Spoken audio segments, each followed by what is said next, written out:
Materi sekarang adalah materi ekonomi kelas 11, ketenagakerjaan dan pengangguran.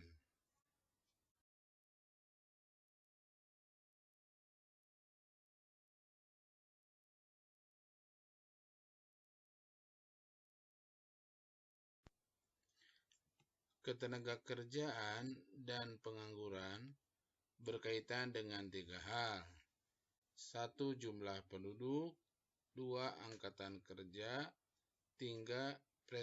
Partisipasi angkatan kerja atau TPAK. Jumlah penduduk adalah banyaknya orang yang mendiami suatu wilayah negara. Sementara angkatan kerja adalah penduduk dalam usia kerja, yaitu 15 tahun ke atas sampai 65 tahun disebut dengan penduduk usia kerja, baik yang bekerja maupun yang tidak bekerja. Sedangkan tingkat partisipasi angkatan kerja merupakan perbandingan antara angkatan kerja dengan jumlah penduduk dikali 100%.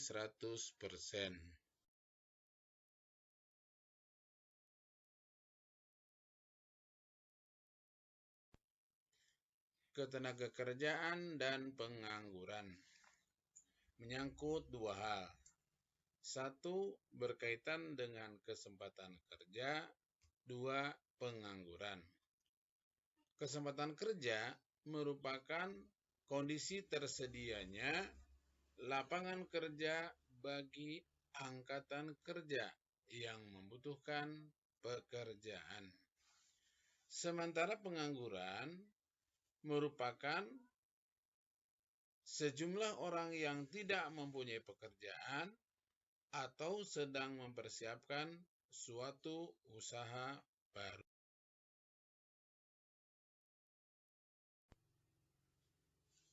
Sekarang kita bicara tentang jenis-jenis pengangguran menurut faktor penyebab terjadinya. Penyebab yang pertama, karena turunnya kegiatan ekonomi atau perekonomian, maka disebut dengan pengangguran konjungtural atau siklis. Sedangkan pengangguran yang disebabkan oleh perubahan struktur perekonomian disebut pengangguran struktural.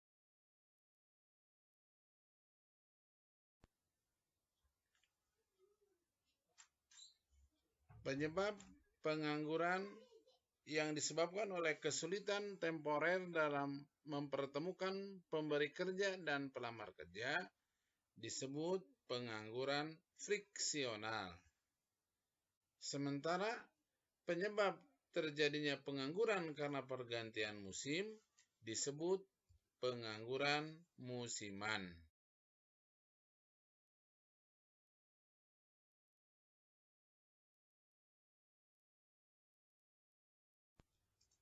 Kemudian, jenis pengangguran menurut lama waktu kerja. Ada 3. 1. Pengangguran terbuka, 2. Setengah menganggur, 3. Pengangguran terselubung. Pengangguran terbuka artinya adalah orang yang sama sekali tidak bekerja dan berusaha mencari pekerjaan.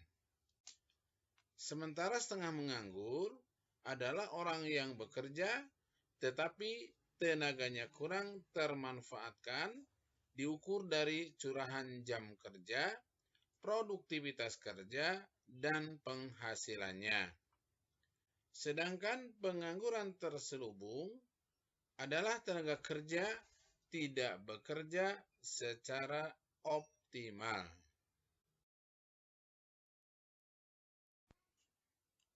Kemudian kita berbicara tentang dampak pengangguran terhadap pembangunan nasional. Pertama, akan menurunkan nilai pendapatan nasional dan pendapatan per kapita. Kedua, mengurangi penerimaan negara. Ketiga, meningkatkan beban psikologis khususnya bagi penganggur itu sendiri. 4.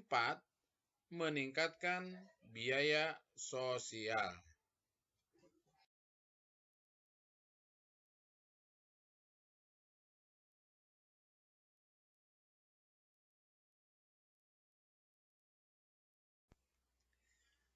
Pengangguran jelas tidak bisa dibiarkan.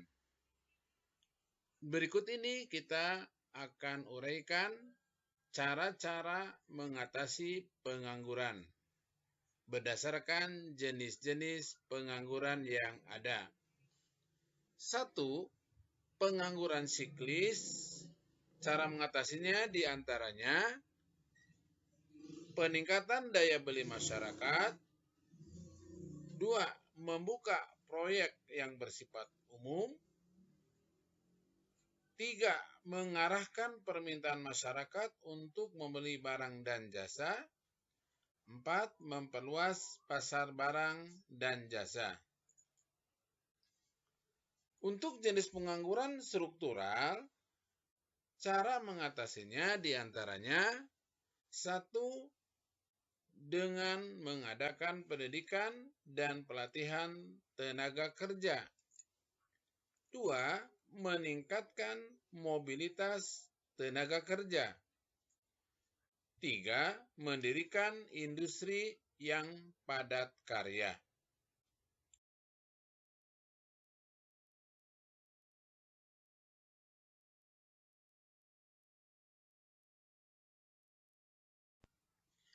Cara mengatasi pengangguran friksional. 1.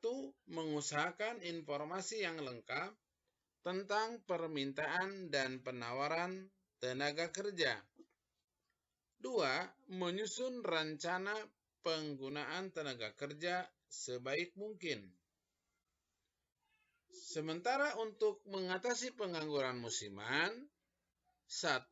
Pemberian informasi yang jelas tentang adanya lowongan kerja pada bidang lain atau di tempat lain.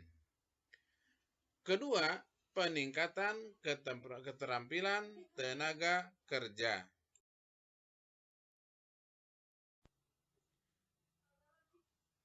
Selanjutnya, kita akan berbicara upaya-upaya atau usaha peningkatan mutu tenaga kerja.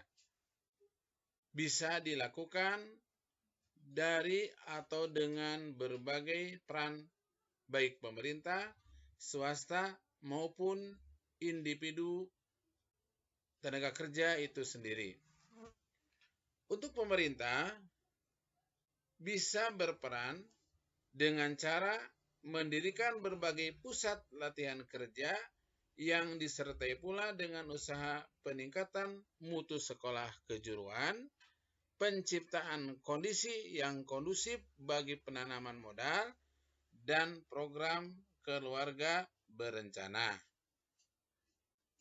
Pihak swasta bisa berperan dalam menyediakan kesempatan bagi para siswa dan mahasiswa untuk mengadakan magang.